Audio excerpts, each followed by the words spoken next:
අනේ පුතේ තව එක කටක් කන්නකෝ බෙහෙත් ටික අල්ලන්න.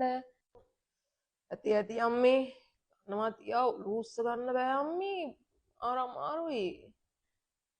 කන්නකෝ පුතේ තව එක කටක් කන්න මගේ රත්තරනේ ටක් ගාලා බෙහෙත් ටික බොමු අපි ඈ. ඇති අම්මේ ඇති අයියෝ ඉන්න මම වතුර චුට්ටක් අරන් එන්නම් හොඳේ. අම්මේ අම්මෝ වැටේ ඇයි ඔයාට සනීප නැද්ද?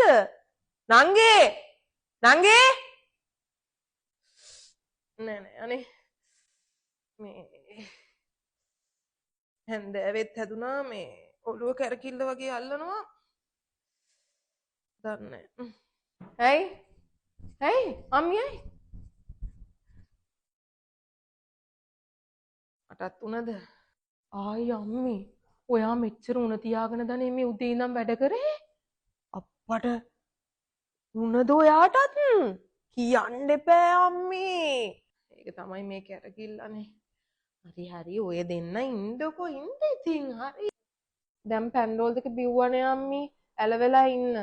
දැන් තාත්තා ඉක්මනට එන්නම් කිව්වා බෙහෙත් ගන්න එක්කයි යන්න. අමාරුවක් තියෙනවා නම් කියන්න එපා අම්මි. තාත්තට කලබලෙ එන්න එපයි කියලා කියන්න පුතේ.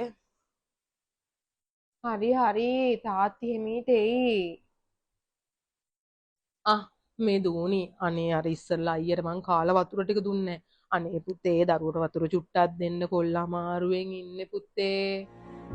උණුහුම මටම දිදී ඒ හිතලේ නිදී නෑ තව දුක් කන්න